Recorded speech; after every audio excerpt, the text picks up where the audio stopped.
When you hear the word skip in relation to a video game, you usually think of a glitch or speedrun tech that allows you to skip a portion of the game.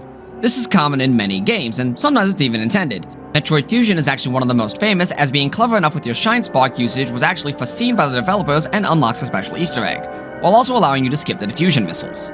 Other times, a skip is so impractical that you would never dream of doing it unless you were trying to beat the game by doing as little as possible. This is the camp of stuff like Twilight Princess, where you can clip into Hyrule Castle, the final dungeon of the game, significantly earlier than intended by staring at a rupee for 12 hours due to an animation error that slowly makes you clip through the door. SMT has plenty of skips in both camps, and while it does have its share of the former, today we're going to be looking at one thing in SMT Vengeance that's more in the latter camp. However, it technically allows you to skip over the entirety of the first area of Minato. And on the game's canon of Vengeance route, skips meeting a new plot-important character. I welcome you to Yoko Skip.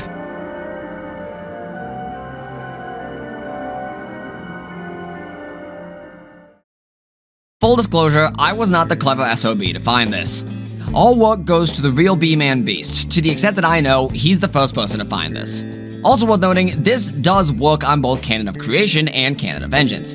But on Creation, it's more Talking to Yuzuru Skip, and that's not a good title. I guess we could call it Asocial Skip? Anyway, you can perform Asocial Yuzuru Yoko Skip the second you unlock the game's first Magatsu rail. You do not want to move forward and speak to Yuzuru and trigger the Glacial Bolus fight in Vengeance. If you've done this, you can still do the steps above, but if you had a Monozako join you as a navigator, it probably won't do anything. Anyway, take the Magatsu rail and dodge the gremlins until you come to this rock. Jump on top of it, and from there you should be able to jump to the small V section between these two rocks up top. From there, you can jump onto the rock formation itself, and one more jump further will have you jump onto the invisible wall behind it. This invisible wall goes out for a ways, but our goal is to get into this hill here. You want to edge yourself to about this spot here, and then jump for the dark spot on the ground. If you mess up, you'll fall forever for a little bit before the game's fall protection kicks in and teleports you back to the last ley line you visited. So don't worry about fucking up just yet. You'll find that a surprising amount of this area is modeled. You'll bump into an invisible wall from time to time, or occasionally find yourself on a hill that the game won't let you climb for no reason. But other than that, the game kinda just lets you explore. It's actually a lot of fun to just kinda walk around out here, see what pictures you can take. The background for this video's thumbnail was actually taken out here. See if you can find it. It's not that far from the initial entrance point, don't worry. Anyway, once you're out, I would recommend making a backup save. From there, you'll want to start heading southeast, like you're heading towards the area where you first entered Dot from. In fact, if you want to stick a marker right below that point, it wouldn't be a bad idea. Once you go south for a bit, you'll want to let yourself fall into the Persona 4 fog. Usually being in the Persona 4 fog is a bad thing, just like in Persona 4, since if you go out too far, you'll usually find yourself falling down cliffs and likely soft lock yourself, requiring a reload. However, in this area, we can just keep heading south by southeast, and we'll eventually see the blue of the Nahobino's body again. Once you're out of the fog, look at the horizon and find the building with the triangle shapes. You'll want to angle yourself for its left side. Don't worry you have to skirt some mountains. As long as you crest the hill facing that corner, you're on the right track. From there, head down towards your marker. If you're the sentimental type, you can see the beginning of the game again, but there's not a way back in from here that I'm aware of. Once you're done, start heading northeast. If you're doing this before meeting Yoko, you should eventually see a bunch of floating rectangles out in the distance. This is exactly what you think it is, Matador's boss arena. All the Fiend arenas are actually just hidden well off in the distance, farther away than you'd ever be able to see them from. Fun fact, if you instead do this after meeting Yoko and after having beaten Matador, the rectangles will have despawned, making it look like a weird black crater. Once you're close enough, everything will suddenly get red like Matador's about to come back for round 2, but this is just the lighting effects kicking in. Feel free to get some more cool screenshots on your way, then head further up northeast to the mountains. This will more or less be the rest of the journey, navigating these mountains. If the ground is yellow, you can usually stand on it, but sometimes the ground will be horizontal enough anyway. You can really just find your own way at this point, but mind the water. The water is actually just a flat texture that spans the length of the lake. If you fall in, you'll fall into an inescapable Persona 4 fog, and without the return pillar, you'll probably be stuck. Feel free to drop a save here just in case. Once you get to about here, say hello to Bethel, Egypt. I won't spoil anything, but this is a late game location with some of the best essences in the game. If we could somehow cross this river, we would be able to obtain some of the strongest abilities in the game before we even tackled the first boss. But much as I tried, this area seems inaccessible through these means. though if someone can prove me wrong, I certainly won't turn you down. Regardless, the rest of the trip is pretty uneventful. Eventually, you'll come to these cliffs here that look noticeably rockier than anything before them. This is the Daemon Cave north of Hamamasucho. I'd make a save once you're around here. This will be a bit of a tight jump, and failure does mean a soft lock. You don't want to blue ball yourself this deep into the trick. But if you manage to make the jump to get in here, this one should be easy. Once you make it, navigate the rocks like so, and you can fall straight back into the Daemon Cave. From here, you're completely back into the map, and can bank the ley line at Hamamasucho just like normal.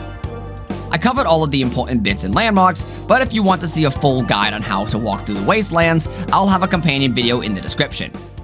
Now, obviously, the game is in a bit of a weird state right now, but what exactly does that entail? Well, firstly, the game expects us to hit the trigger for the Yuzuru talk, which in Canon of Vengeance will also trigger the Glacial Bolus fight. The way the game functions, story triggers are usually activated after the trigger preceding them. Thus, the Yuzuru talk activates Amanazako joining your party, which activates the Hydra, and so on and so forth. Since we never triggered Yuzuru, none of the later triggers are active. This means we can actually just walk straight up to Tokyo Tower and Hydra will not be present. And because Hydra isn't there, neither is Nama in Canon of Vengeance, so neither are the angels blocking the way to the Diet Building, and thus the Eligor they want you to fight.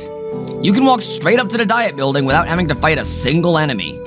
Now, the Diet Building seems to have been decided with a lot of just-in-cases, as the angels that block the way into Ginza are always loaded in, as is the Nua fight once you enter the Diet Building.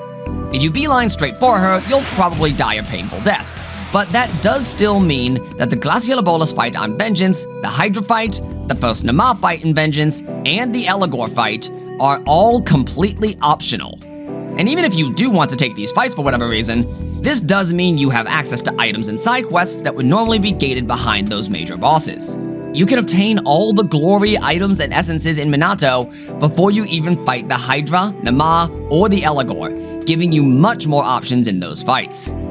Suffice to say, with the long trek to get here, Yoko Skip probably isn't speedrun viable, but it is definitely conducive to challenge runs, since you'll have more resources available to you in the early game when it matters most.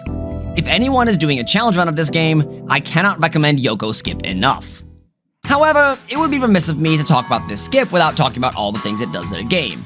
So let's talk about that real fast. First of all, as I mentioned, we've skipped recruiting Amanazako, and just like all the bosses, that event requires us to have talked to Yuzuru in Canon of Creation, or have beaten Glacial Bolus in Canon of Vengeance. This means we have not yet acquired a navigator.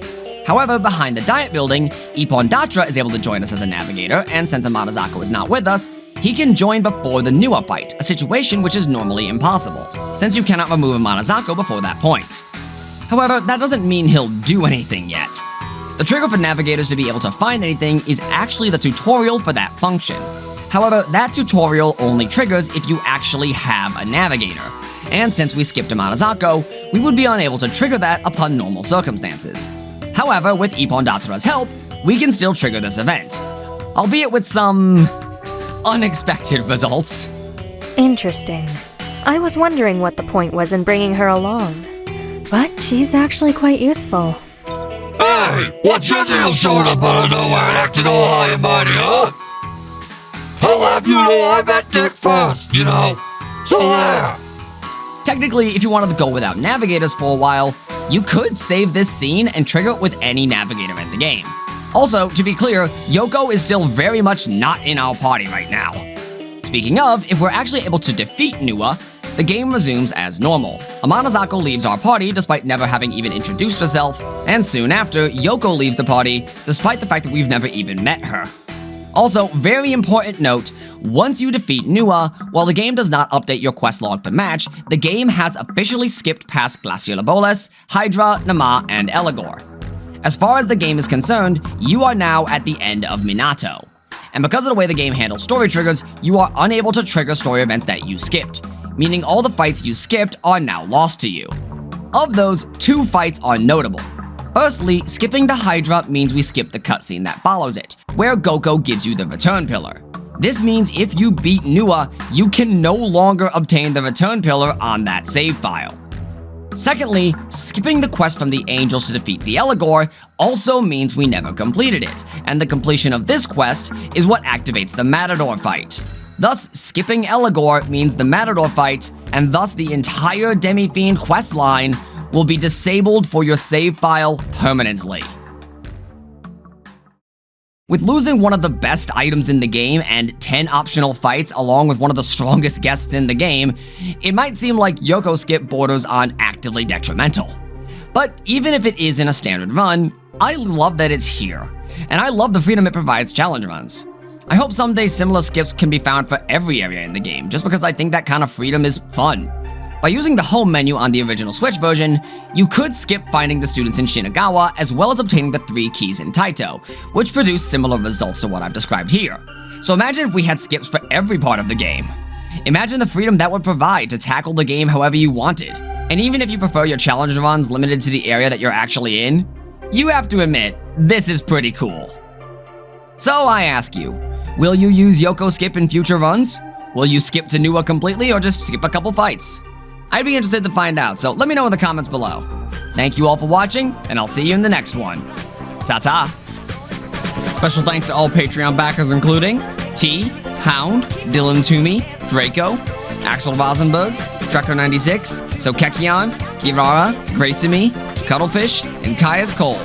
And to YouTube members Fabrizio Pignataro, Japanator2166, Pika the Wumpus, Minda, Nabdi, Scott Rauch, Big Heavy 4, Shakito, Hunter Regal, Miss Rock, Tagless, Lunar Rose, Chaotic Muffins 8780, Smash Hero 75, Ray, Oplin 2, Axel Ryman, Ryoko Strifer, Dawn Shimmer, and Caius Cole again. Thank you all so much for watching, and I'll see you in the next one. Caius Cole hates the color lime and likes the color magenta. Learn to fight for others, not just for yourself.